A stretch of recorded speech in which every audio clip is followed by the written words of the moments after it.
Hello everyone, welcome to Law Deck coaching classes. This is Chinu Sharma and today I am back with lecture second on the Commercial Codes Act 2015.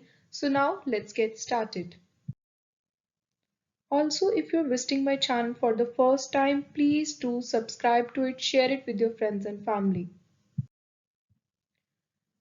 हमने अपने previous lecture में part 1 में starting का जो preliminary portion है वो cover किया था। उसमें हमने जो मेन स्ट्रक्चर है इस एक्ट का, टोटल सेक्शंस कितने हैं, चैप्टर्स कितने हैं, कौन कौन सी रिलेटेड लेजिस्लेशंस हैं, देन हमने बात करी उसमें शॉर्ट टाइटल, कमेंसमेंट, एक्सटेंट की। उसके बाद हमने देखा कि कौन कौन सी मेन इंपॉर्टेंट डेफिनेशंस हैं जिनके ऊपर हमें अलग से ध्यान देना है। Also, last में हमने कुछ important judgments देखी. So now, in today's lecture, we'll be covering chapter 2. So chapter 2 में जो total sections हैं that are section 3 till section 11 और इस chapter का जो main title है वो है Commercial Codes, Commercial Appellate Code, Commercial Division and Commercial Appellate Division. So basically जो ये पूरा chapter है जो हमने पढ़ा था कि 4 तरह की कोड्स की बात हो रही है, इस्टेब्लिशमेंट हो रही है इस एक्ट के अंदर। अब हम इस पूरे चैप्टर में उन सब की अलग अलग से डिटेल्स देखेंगे। वहां पर जजेस की कैसे अपॉइंटमेंट होती है, वो कोर्ट्स की जुरिस्डिक्शन क्या है, उनकी कॉन्स्टिट्यूशन कौन करता है, वेदर उसमें स्टेट गवर्नमेंट का ज्यादा रोल है या फिर सेंट्रल गवर्नमेंट का ज्यादा रोल है।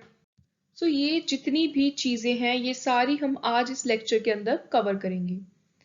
So now let's get started. सबसे पहले हम देखते हैं सेक्शन 3 क्या कह रहा है। सेक्शन 3 इसमें बात हो रही है constitution of commercial codes and one more important thing, जितनी भी चीजें मैं स्टार मार्क करवाती हूँ, इम्पॉर्टेंट बताती हूँ, उनके ऊपर आपको अलग से ध्यान देना है, specially for preliminary examination. Section 3 है जो ये बात कर रहा है कि जो कमर्शियल कोड्स है, जो नंबर 1 कोड्स है इस एक्ट के अंदर इस्टेब्लिश की गई हैं, उनकी कॉन्स्टिट्यूशन कैसे होगी। सबसे पहले जो इसका सब सेक्शन 1 है वो बात कर रहा है कि जो स्टेट गवर्नमेंट है, जिस भी जगह पे, जिस भी स्टेट में, जिस भी राज्य में कमर्शियल कोर्ट आपको कॉन्स्टिट्यूट करनी है, आपको बनानी है, उस राज्य की जो सरकार है उसकी मर्जी है। यहाँ पर वर्ड यूज हो रहा है मे, अगर यहाँ पर वर्ड यूज होता शेल तो उसमें एक कंपल्शन बन जाती है, वो मैंडेटरी हो जाता है कि स्टेट गवर्नमेंट को जो हाई कोर्ट है उसकी कंसल्टेशन लेनी ही लेनी पड़ेगी। जब भी आपने कोई बेयर एक्ट पढ़ना है तो उसके एक एक वर्ड के ऊपर आपने डीपली ध्यान देना है, क्योंकि हर जो एक छोटा सा वर्ड है वो पूरी की पूरी जो इंटेंट है उसको चेंज कर देता है। यहाँ पर जो बात हो रही है वो है by notification constitute such number of commercial courts at district level as it may deem necessary for the purpose of exercising the jurisdiction and powers conferred on those courts under that. इसमें simply बोला गया है कि जब भी कहीं commercial court किसी भी डिस्ट्रिक्ट में, डिस्ट्रिक्ट लेवल में कॉन्स्टिट्यूट करनी है, तो उस जो जो भी वो डिस्ट्रिक्ट जिस राज्य में आता है, जिस स्टेट में आता है, तो वहां पर कमर्शियल कोर्ट लेकर आने के लिए जो वहां की स्टेट गवर्नमेंट है उसकी अपनी मर्जी है। अगर वो चाहे तो हाई कोर्ट के साथ कंसल्टेशन करने के बाद एक नोटिफिकेशन निकालेगी और उस नोटिफिकेशन में स्टेट गवर्नमेंट ये मेंशन करेगी कि डिस्ट्रिक्ट लेवल के ऊपर कितनी कमर्शियल कोर्ट्स कॉन्स्टिट्यूट वो करना चाहती है। ऑल्सो उसमें और भी बहुत सारी चीजों की डिटेल मेंशन होती है कि उस जो कमर्शियल कोर्ट है उसकी जुरिस्डिक्शन कहाँ कहाँ पर होगी, उसके अंदर कौन कौन से एरियाज कवर होंगे, उसकी पार्ट्स क्या होंगी।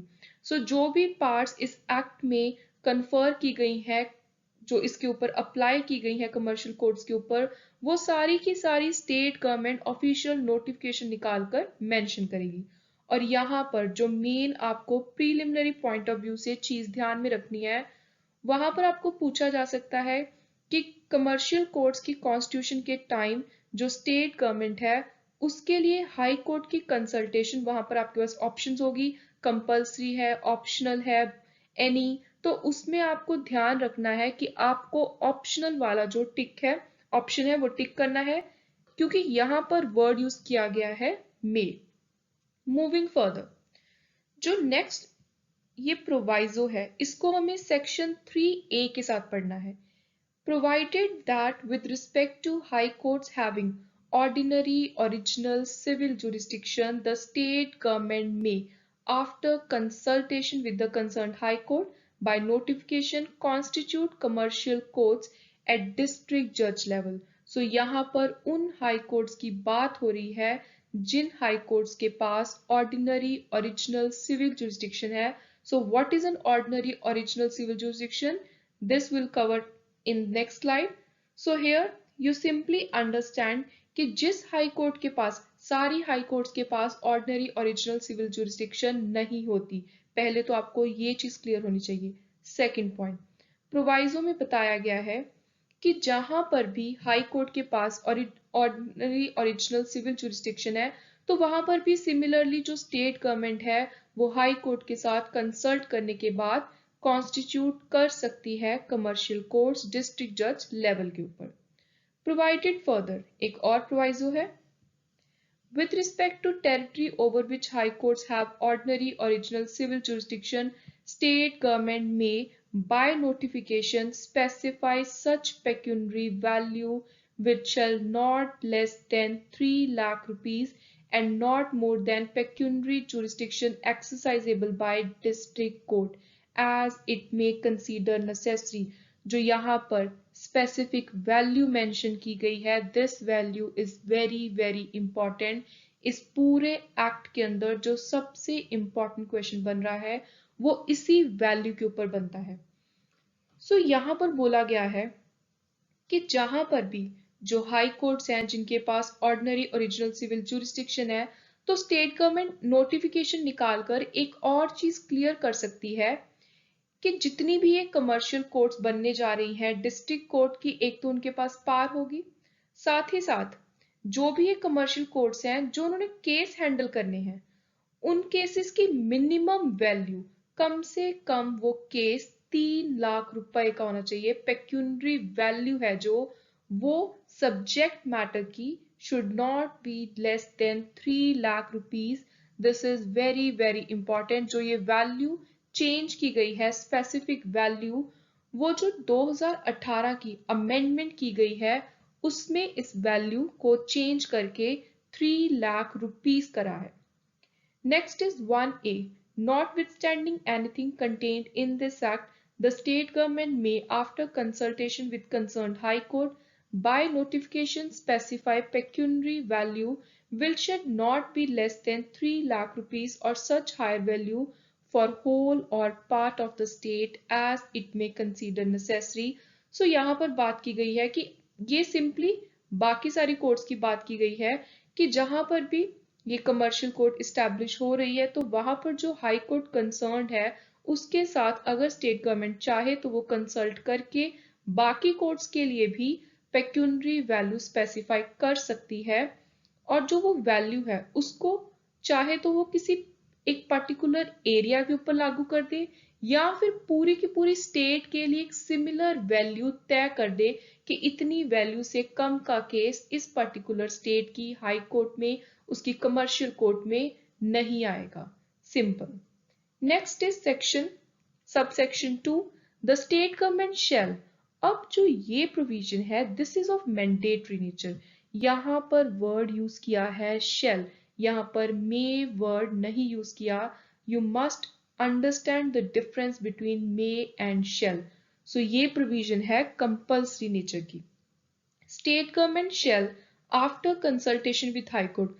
सो यहाँ पर बोला गया है कि जब भी कभी जूरिस्डिक्शन तय करनी है स्टेट गवर्नमेंट को कि किस एरिया के ऊपर कमर्शियल कोर्ट की जो लिमिट्स है वो लागू होती हैं, उसको जूरिस्डिक्शन को कम करना है, उसको बढ़ाना है, ऑल्टर करना है, जितने भी ये सारे इंपॉर्टेंट डिसीजन लेने हैं वो सारे डिसीजन में स्टेट गवर्नमेंट को कंपल्शन है कि हाई कोर्ट की, जिस भी स्टेट की बात हो रही है उसकी जो पर्टिकुलर कंसर्न हाई कोर्ट है उसकी कंसल्टेशन लेनी ही लेनी पड़ेगी। हाई कोर्ट की कंसल्टेशन के बिना स्टेट गवर्नमेंट किसी भी कमर्शियल कोर्ट की जुरिस्डिक्शन को ऑल्टर नहीं कर सकती। ये चीज भी आपको प्रीलिमिनरी पॉइंट ऑफ व्यू से बहुत ही ज्यादा इंपॉर्टेंट है। Next is the state government में, अब ये दोबारा से ये अब मैंडेटरी कंपल्सरी नेचर की प्रोविजन नहीं है, इसमें स्टेट गवर्नमेंट की अपनी मर्जी है, मे वर्ड यूज किया गया है। द स्टेट गवर्नमेंट में with concurrence of the chief justice of high court appoint, यहां पर बात हो रही है अपॉइंटमेंट ऑफ जजेस की।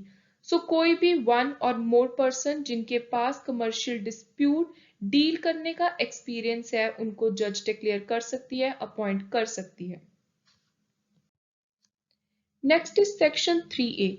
जो ये सेक्शन 3A है इसको 2018 की अमेंडमेंट में इंसर्ट किया गया है विद इफेक्ट फ्रॉम 3 मई 2018। ये अमेंडमेंट की जो इन्फोर्समेंट की डेट है, this is also very very important. Designation of commercial appellate court. So हमने पिछले लेक्चर में स्टार्टिंग में पढ़ा था कि पहले सिर्फ 3 तरह की कोर्ट्स की बात की गई थी, 2 डिविजन्स एक कोर्ट की इस एक्ट के अंदर। 2018 में एक और कोर्ट को ऐड कर दिया जिसका नाम है कमर्शियल एपलेट कोर्ट। सो इस सेक्शन में उसी कमर्शियल एपलेट कोर्ट की बात हो रही है। सबसे पहले तो आपको इस चीज का ध्यान रखना है कि एग्जाम में डायरेक्टली पूछा जा सकता है कि कौन से सेक्शन में कमर्शियल एपलेट कोर्ट्स की बात की गई है। So you must remember 3A। Except territories over which High Court have ordinary original civil jurisdiction।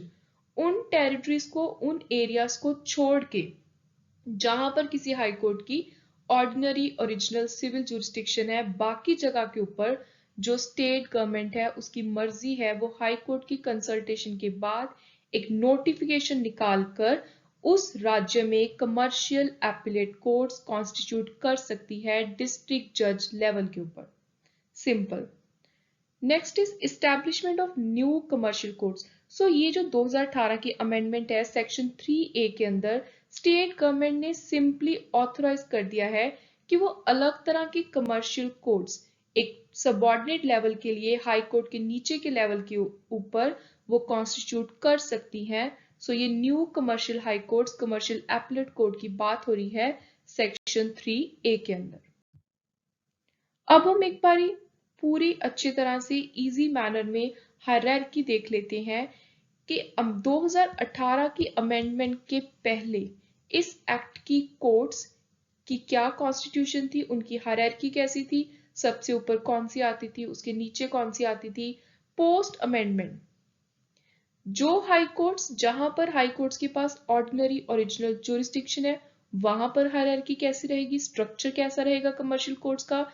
Jin high courts के पास ऑर्डिनरी ओरिजिनल ज्यूरिसडिक्शन नहीं है वहां पर कमर्शियल कोर्ट्स की हायरार्की कैसी रहेगी। जो ये स्लाइड है आप इसका स्क्रीनशॉट भी ले सकते हो, और if you want any PDF file of all these lectures you can send email on lawtechcoachingclasses@gmail.com। so I will share free PDF there। सो जो ये पूरा का पूरा एक स्लाइड है, ये पूरा एक पेज है, this is very very important to understand. सबसे पहले साल 2018 की अमेंडमेंट के पहले जो स्ट्रक्चर था, जब हमारे पास सिर्फ 3 तरह की कोर्ट्स थी, तो वहां पर कमर्शियल एपीलेट डिवीजन टॉप पर थी, उसके नीचे 2 छोटे लेवल के ऊपर सबऑर्डिनेट लेवल के ऊपर कोर्ट्स थी, कमर्शियल कोर्ट और कमर्शियल डिवीजन। सो जो कमर्शियल कोर्ट थी और जो कमर्शियल डिवीजन थी, अगर इन दोनों के डिसीजन से कोई भी पर्सन सेटिस्फाई नहीं है तो वो कमर्शियल एपीलेट डिवीजन के पास अपना केस लेके जा सकता था। सो केस हियर मींस अपनी अपील डाल सकता था कि मैं सबऑर्डिनेट लेवल की जो कोर्ट्स हैं उनसे सेटिस्फाइड नहीं हूं, अब मैं अपील डालना चाहता हूं। सो अपील के लिए कमर्शियल एपीलेट डिवीजन थी। सिंपल। अब 2018 की अमेंडमेंट के बाद अपील के लिए एक और कोर्ट अलग से बना दी, कमर्शियल एपीलेट कोर्ट। जहां पर हाई कोर्ट्स के पास ऑर्डिनरी ओरिजिनल ज्यूरिसडिक्शन है तो वहां पर एक तो कमर्शियल कोर्ट है, दूसरी कमर्शियल डिवीजन, और वहां पर कमर्शियल एपीलेट डिवीजन ही रहेगी हाई कोर्ट की। ये चीज आपको समझनी है। जो कमर्शियल एपीलेट कोर्ट है वो उन हाई कोर्ट्स के अंदर, वो उन एरियाज में इस्टेब्लिश की जाएगी उन राज्यों में जहां पर हाई कोर्ट के पास ऑर्डिनरी ओरिजिनल जुरिस्डिक्शन नहीं है। This is very very important difference to note down.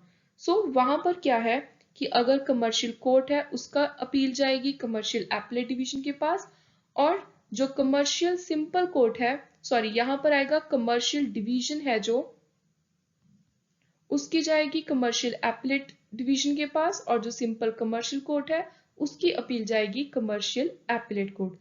सो दो तरह की सबऑर्डिनेट कोर्ट्स के लिए जहां पर हाई कोर्ट के पास ऑर्डिनरी ओरिजिनल जुरिस्डिक्शन नहीं है, अलग से दो तरह की एपलेट कोर्ट्स तैयार कर दी।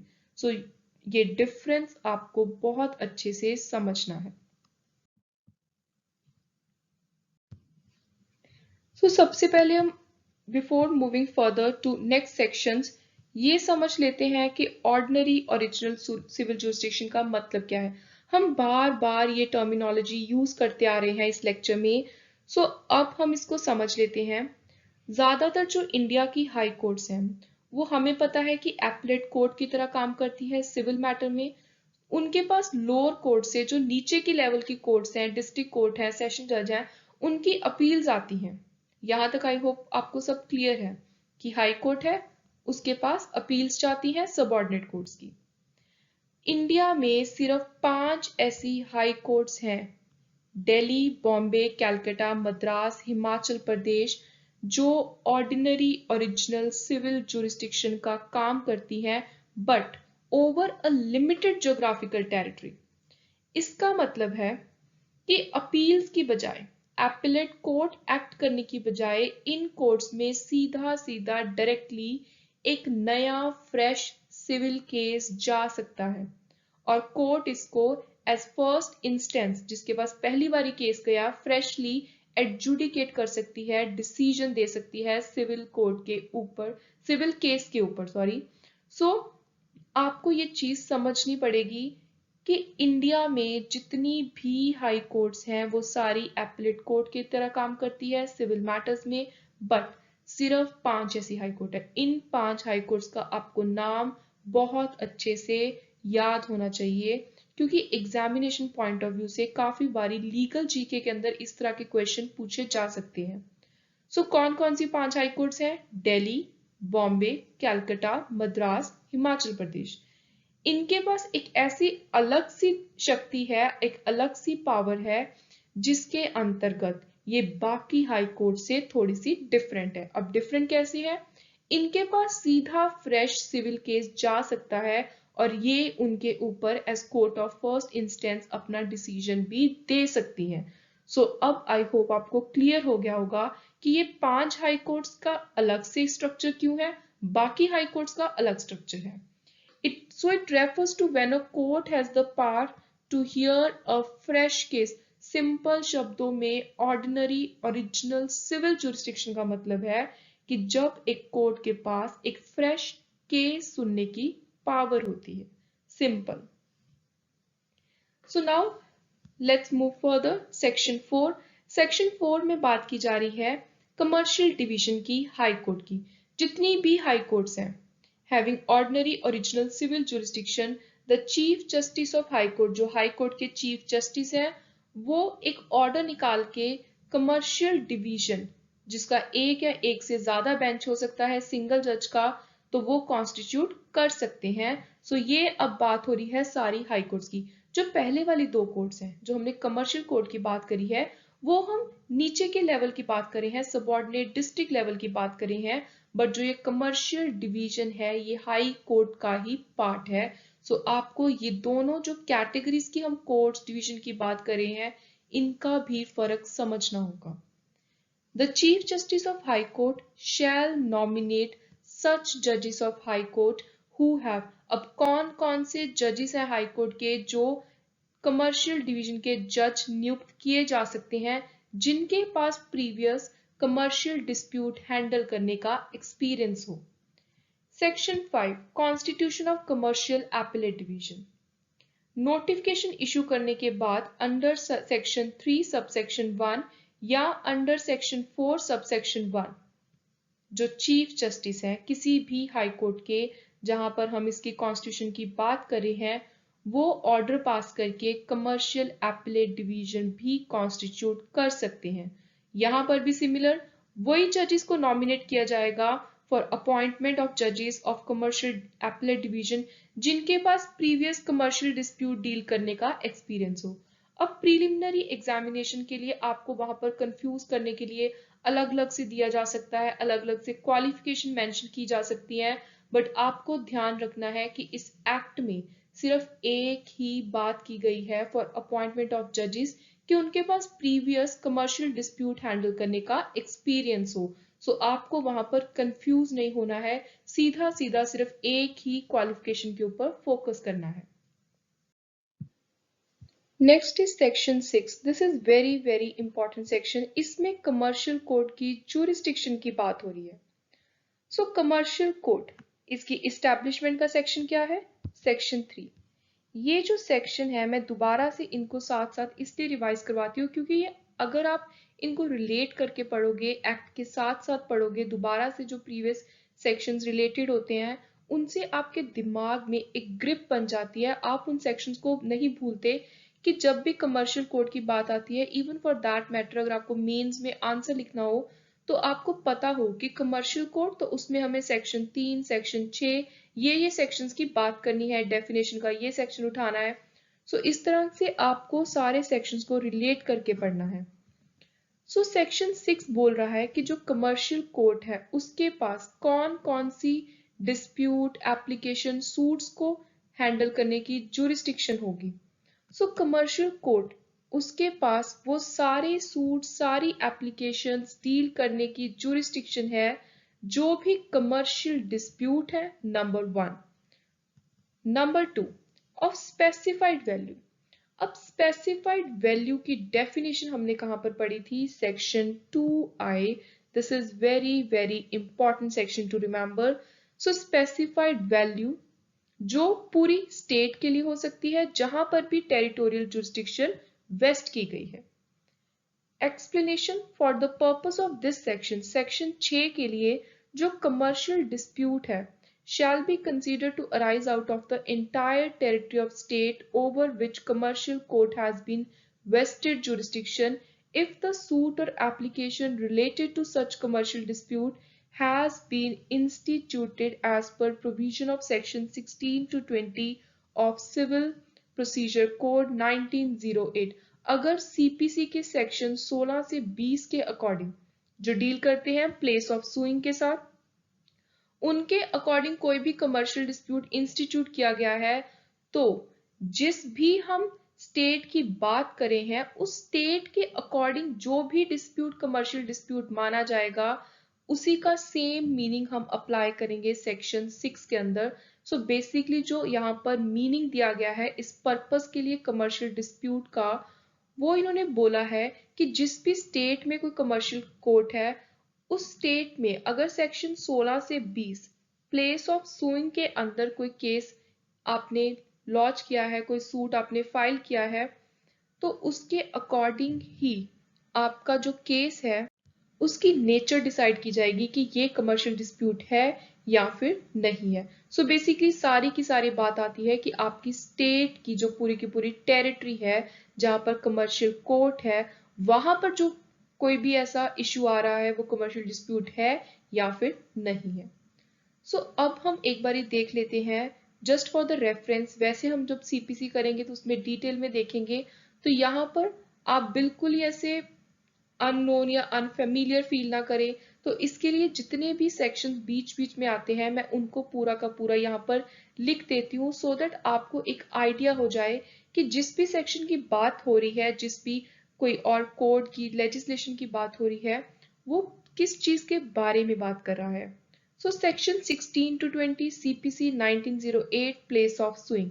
सेक्शन 16 में बात हो रही है आप वहां पर सूट इंस्टीट्यूट करोगे जहां पर उसका सब्जेक्ट मैटर सिचुएट है। Suits for immovable property situate with in jurisdiction of different courts. तो उस केस में क्या होगा जहां पर ये ही ना पता हो कि किस कोर्ट की जुरिस्डिक्शन में आपका सूट आ रहा है। So place of institution of suit where local limits of jurisdiction of court are uncertain. Suit for compensation for wrong to person or movable, section 20 other suits to be instituted, जहां पर defendant रहता है या फिर जहां पर cause of action arise होता है। सो ये केसेस में अगर आपका सूट फाइल हो रहा है और वो कमर्शियल डिस्प्यूट है या नहीं है, तो जहां पर भी जिस भी स्टेट में आपका केस फाइल हो रहा है वहीं पर ही डिसाइड किया जाएगा उसी स्टेट की टेरिटरी के according that whether a particular dispute is a commercial dispute or not. So accordingly it will be dealt under commercial code. Next is section 7. अब section 6 में हमने jurisdiction बात की है commercial courts की. section 7 में हम बात कर रहे हैं commercial division of high court की. जितने भी सूट हैं, एप्लीकेशन है, जो भी कमर्शियल डिस्प्यूट से रिलेटेड है ऑफ स्पेसिफाइड वैल्यू और वो किसी भी हाई कोर्ट में फाइल किए गए हैं, उस हाई कोर्ट में जहां पर ऑर्डिनरी ओरिजिनल सिविल जुरिस्डिक्शन है, तो इसमें अब हम दोबारा से रिवाइज कर लेते हैं कितनी है टोटल हाई कोर्ट्स। सो 5 ऐसी हाई कोर्ट्स हैं इंडिया में जिनके पास ऑर्डिनरी ओरिजिनल सिविल जुरिस्डिक्शन है, तो उनको जो कमर्शियल डिवीजन है उस हाई कोर्ट की वो ही सुनेगी, shall be heard and disposed of by commercial division of high court। अब प्रोवाइजो बात कर रहा है कि जो भी ये सूट है, एप्लीकेशन है जिनकी हम बात कर रहे हैं कि जिनको कमर्शियल डिवीजन सुनेगी, stipulated by an act to lie in a court not inferior to district court and filed or pending on original side of high court shall be heard and disposed of by commercial division of high court। सो जहां पर किसी भी act में ही ये mention कर दिया है कि जो ये केस है, जो ये सूट है, एप्लीकेशन है, ये डिस्ट्रिक्ट कोर्ट से नीचे वाली कोर्ट में नहीं जाएगा, तो वहां पर भी अगर वो फाइल्ड है या फिर हाई कोर्ट की ओरिजिनल साइड में पेंडिंग है केस, तो उसको भी commercial division of high court deal कर सकती है। सो यहाँ पर आपको ध्यान रखना है कि वो केस जो डिस्ट्रिक्ट कोर्ट से नीचे की कोर्ट में नहीं लाया गया। प्रोवाइडेड फर्दर, अब यहां पर बात हो रही है कि कोई भी सूट या एप्लीकेशन जो हाई कोर्ट में ट्रांसफर किया गया है दो एक्ट्स के अंदर, सो एक डिजाइन एक्ट के सेक्शन 22 के अंदर या फिर पेटेंट्स एक्ट के सेक्शन 104 के अंदर वो केस आया था, बट अब इस सूट को, एप्लीकेशन को हाई कोर्ट में इन दोनों लेजिस्लेशंस में से ट्रांसफर कर दिया गया है, तो वो जो केस है उसको भी commercial division of high court ही सुनेगी। और वन मोर थिंग, जो ये सुनवाई होगी, जहां जहां पर भी हाई कोर्ट की ऑर्डिनरी ओरिजिनल सिविल जुरिस्डिक्शन होगी, उसके सारे के सारे एरियाज के ऊपर अप्लाई होता है, क्योंकि हमने पढ़ा था कि लिमिटेड ज्योग्राफिकल एक्सटेंट होता है ऑर्डिनरी ओरिजिनल सिविल जुरिस्डिक्शन का, बट अगर ये दोनों एक्ट में से कोई केस ट्रांसफर होके, कोई सूट एप्लीकेशन ट्रांसफर होके हाई कोर्ट के पास जा रही है, तो उसकी जो एप्लीकेशन है वो सारे एरियाज के ऊपर लगेगी जहां पर भी हाई कोर्ट एक्सरसाइज कर रही है ऑर्डिनरी ओरिजिनल सिविल जुरिस्डिक्शन। तो आपकी रेफरेंस के लिए आई हैव मेंशन्ड कि जो ये हम दो सेक्शंस की बात कर रहे हैं, दो एक्ट्स की, वो बोल क्या रहे हैं। सो पहला है सेक्शन 22 डिजाइन एक्ट 2000 का, so you can give it a reading. Notwithstanding anything contained in second proviso to subsection 2, where any ground on which registration of a design may be cancelled under section 19 has been availed of as a ground of defense in any suit or other proceeding for relief under subsection 2, the suit or such proceeding जहां पर भी design act में कोई registration से related issue आ रहा है और वो जो सूट है या प्रोसीडिंग है रिलीफ के लिए आप उसको ट्रांसफर कर रहे हैं, in which the suit or such other proceeding is pending to the high court for decision। सो यहां से ही यही ट्रांसफर उठ के इस प्रोविजन में मेंशन की गई है। नेक्स्ट है सेक्शन 104 पेटेंट्स एक्ट 1970 का। सो यहाँ पर भी सिमिलरली बात हो रही है कि जहां पर किसी पेटेंट की इन्फ्रिंजमेंट की बात है और आपको कोई रिलीफ चाहिए, तो उसमें भी आप हाई कोर्ट को डिसीजन के लिए केस ट्रांसफर कर सकते हैं। So no suit for a declaration under section 105 और for any relief under 106 or for infringement of a patent shall be instituted, कोई भी केस एक डिस्ट्रिक्ट कोर्ट से नीचे वाली कोर्ट में अगर आपके ये सारे इश्यूज हैं तो आप इंस्टीट्यूट नहीं कर सकते, प्रोवाइडेड जहां पर पेटेंट को रिवोक करने के लिए कोई काउंटर क्लेम डिफेंडेंट डाल रहा है तो जो सूट है काउंटर क्लेम के साथ ट्रांसफर किया जा सकता है हाई कोर्ट में डिसीजन के लिए। सो आपने किसी पेटेंट के लिए कोई रिलीफ के लिए केस डाला और डिफेंडेंट ने आपके ऊपर ही एक काउंटर क्लेम डाल दिया, सो उसका कोई अपना इशू है, वो कहता है कि इसमें रिवोकेशन होनी चाहिए पेटेंट की। सो काउंटर क्लेम और जो डिफेंडेंट का जो इशू है और जो प्लेंटिफ का इशू है, दोनों की इकट्ठे इस सूट की ट्रांसफर हो सकती है हाई कोर्ट में। सो ये भी केस जो हमने पीछे देखा है कमर्शियल डिवीजन हैंडल करेगी, सिंपल। सो डिजाइन एक्ट और पेटेंट एक्ट, इनके जो सेक्शंस इस लेजिस्लेशन में मेंशन किए गए हैं, आपको सिर्फ और सिर्फ for the reference under this act for examination point of view आपको ज्यादा डिटेलिंग करने की जरूरत नहीं है, simply give it a bare reading. और जो आपको चीज याद रखनी है एग्जाम के लिए that is section. So design act 2000 का भी और पेटेंट्स एक्ट का भी। Next is section 8, bar against revision application और petition against an इंटरलोक्यूटरी order.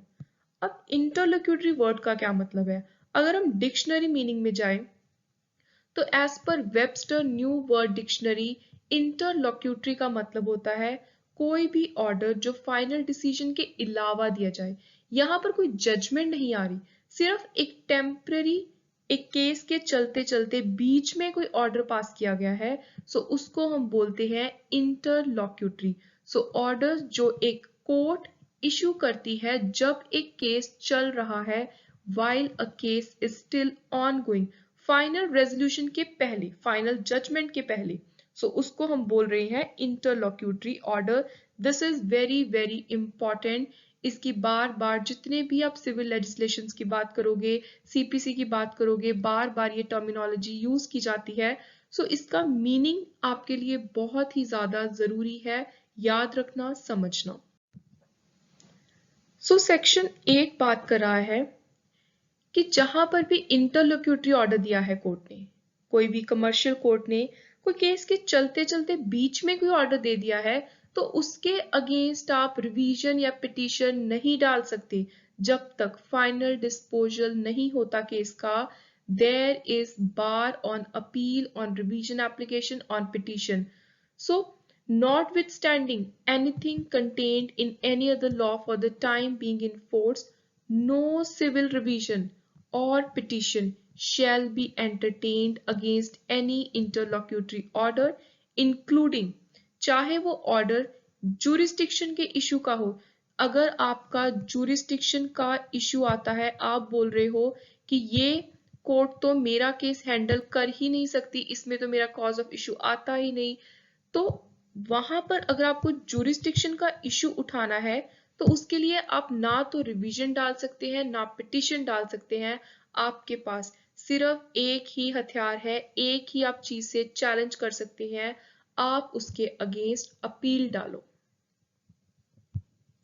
So subject to provision of section 13 shall be raised only in an appeal. So ये section बहुत ही ज्यादा important है, इसमें से 2-3 प्रीलिमिनरी पॉइंट ऑफ व्यू से important questions बन रहे हैं। नंबर 1, इंटरलोक्यूटरी ऑर्डर है क्या? कौन से ऑर्डर के अगेंस्ट इस लेजिस्लेशन में बार है? सो वहां पर आपको ऑप्शंस होगी फाइनल जजमेंट, डिक्री, इंटरलोक्यूटरी ऑर्डर। सो आपको वहां पर टिक करना है इंटरलोक्यूटरी ऑर्डर। अब किस किस चीज की मनाही है? मनाही है 2 चीजों की, रिवीजन डालने की, पिटिशन डालने की। अगर आप चाहो अपील डाल सकते हैं, सो अपील भी आपको डिक्री के ऊपर डालोगे, इंटरलोक्यूटरी ऑर्डर के ऊपर नहीं। सो ये चीज भी आपको ध्यान रखनी है, जब कमर्शियल कोर्ट ने अपना फाइनल डिसीजन दे दिया तब आप उसके अगेंस्ट, उस डिक्री के अगेंस्ट आप अपना अपील डालोगे, उसको चैलेंज कर सकते हो। और एक और इंपॉर्टेंट क्वेश्चन बन रहा है, at what stage issue of jurisdiction can be raised under Commercial Courts Act? सो वहां पर आपको बोलना है कि जब कमर्शियल कोर्ट ने डिक्री दे दी उसके बाद ही आप सिर्फ चैलेंज कर सकते हैं इशू ऑफ जुरिस्डिक्शन को। आप केस के चलते हुए बीच में इसका इशू नहीं उठा सकते। So again I am repeating, this is very very important section from examination point of view. Next section 9 है जो ये ऑमिट कर दिया गया है साल 2018 की अमेंडमेंट के अंदर, ट्रांसफर ऑफ सूट का। मूविंग फर्दर, सेक्शन 10, जुरिस्डिक्शन जहां पर आर्बिट्रेशन मैटर्स है, जहां पर सब्जेक्ट मैटर किसी भी आर्बिट्रेशन का कमर्शियल डिस्प्यूट है ऑफ अ स्पेसिफाइड वैल्यू, तो वहां पर कैसे वो केस को हैंडल किया जाएगा। तो जहां पर arbitration matter international commercial arbitration का है, सिंपली वहां पर, और एक और इंपॉर्टेंट चीज, जो वो आर्बिट्रेशन है वो आर्बिट्रेशन कंसीलिएशन एक्ट 1996 के प्रोविजन के अकॉर्डिंग हो। जितनी भी एप्लीकेशंस है, चाहे कोई अपील है, हर चीज की जो जुरिस्डिक्शन है उसको सुनेगा, shall be heard and disposed of by commercial division। जिस भी हाई कोर्ट में कमर्शियल डिवीजन है और वहां पर कोई इंटरनेशनल कमर्शियल आर्बिट्रेशन का मैटर आया है कमर्शियल डिस्प्यूट से रिलेटेड, तो वहां पर आप वो केस कमर्शियल डिवीजन के पास भेजेंगे, सिंपल। और अगर वो आर्बिट्रेशन इंटरनेशनल कमर्शियल आर्बिट्रेशन के अलावा है और हाई कोर्ट की ओरिजिनल साइट के ऊपर फाइल किया गया है, वहां पर भी सिमिलरली कमर्शियल डिवीजन ही आपका केस हैंडल करेगी। यहां पर आपको ध्यान रखना है कि if the arbitration case is other than international, वहां पर कमर्शियल डिवीजन के पास ले जाने के लिए एक कंडीशन रखती है कि हाई कोर्ट की ओरिजिनल साइट के ऊपर वो फाइल किया हो। अगर वो हाई कोर्ट की ओरिजिनल साइट के ऊपर फाइल नहीं किया, तब आप कमर्शियल डिवीजन के पास केस नहीं लेके जा सकते।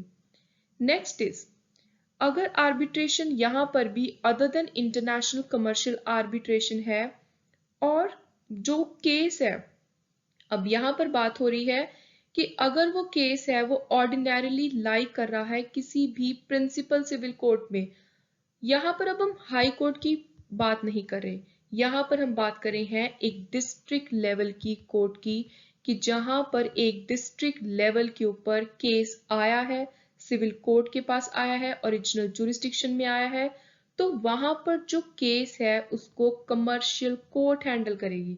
Very very simple. तो आप यहां पर सिंपल 3 चीजें समझ लो। अगर आईसीसी है, इंटरनेशनल कमर्शियल आर्बिट्रेशन है, तब केस जाएगा कमर्शियल डिवीजन। अगर इंटरनेशनल कमर्शियल आर्बिट्रेशन नहीं है तो उसके 2 सिनेरियो है। नंबर 1, अगर हाई कोर्ट के पास आया तो कमर्शियल डिवीजन हैंडल करेगी, अगर डिस्ट्रिक्ट लेवल के ऊपर आया तब वो करेगी कमर्शियल कोर्ट। बट यहाँ पर 2 कंडीशंस, हाई कोर्ट वाले केस में ओरिजिनल साइट के ऊपर फाइल होना चाहिए, यहां पर जो केस है वो डिस्ट्रिक्ट लेवल के ऊपर हो और कोई भी हाई कोर्ट के पास केस ना गया हो। सो ये है हमारी 3 important provisions related to arbitration. और एक और इंपॉर्टेंट चीज which I am repeating again, कि जितनी भी एप्लीकेशन अपील्स हैं जो इस एक्ट के अंदर, कमर्शियल डिस्प्यूट एक्ट के अंदर डील हो सकती हैं, वो सिर्फ वही आर्बिट्रेशन मैटर होंगे जो आर्बिट्रेशन एंड कंसीलिएशन एक्ट 1996 की प्रोविजंस के अंडर आते हैं। सो नाउ अब लास्ट में हम सेक्शन 11 करेंगे। सो आज के इस लेक्चर का ये this is the last section under chapter 2। So this is a very simple section, bar of jurisdiction of commercial courts and commercial division. Basically जो ये सेक्शन है ये कुछ ऐसा हमें केस बता रहा है कि जिस केस में, जिस सूट एप्लीकेशन प्रोसीडिंग में कमर्शियल कोर्ट या फिर कमर्शियल डिवीजन अपना डिसीजन नहीं दे सकते, कंप्लीटली बार किया गया है, रोक लगाई गई है। सो वो केस है कोई भी ऐसी कमर्शियल डिस्प्यूट जिसको हैंडल करने की सिविल कोर्ट को मनाही है, चाहे वो एक्सप्रेसली बार किया गया हो, इम्प्लाइडली बार किया गया हो किसी भी लॉ के अंदर, तो वो केस जो एक सिविल कोर्ट हैंडल नहीं कर सकती, सिमिलरली वो केस कमर्शियल कोर्ट या कमर्शियल डिवीजन भी हैंडल नहीं कर सकती। साफ शब्दों में लिखा गया है, shall not entertain or decide any suit application proceeding relating to any commercial dispute in respect of which jurisdiction of civil court is either expressly or impliedly bar under any other law. So जिसमें civil court कोई decision नहीं ले सकती, ऐसा commercial dispute, तो उसको commercial court या commercial division भी हैंडल नहीं करेगी। सो सिंपल शब्दों में कौन से केसेस कमर्शियल कोर्ट या कमर्शियल डिवीजन के पास आएंगे? जो केसेस सिविल कोर्ट हैंडल कर सकती है, जिनके ऊपर सिविल कोर्ट की कोई भी जुरिस्डिक्शन में कोई बार नहीं है, कोई मनाही नहीं है, सो वो सारे कमर्शियल डिस्प्यूट अब कमर्शियल कोर्ट या कमर्शियल डिवीजन हैंडल कर सकते हैं, जहां पर भी इनको इस्टेब्लिश किया जाएगा स्टेट गवर्नमेंट के द्वारा। So this was all about today's lecture. Also, if you have any query or you want to avail free PDFs of all these lectures, you can send email on this below mentioned email address. Also, अगर आपकी कोई भी review है or you want me to take up any other subject or you want me to take up any MCQ series for any particular subject, you can comment down below on my lectures. Also, please do support my channel, share it with your friends and family, subscribe to it. Thank you and good luck.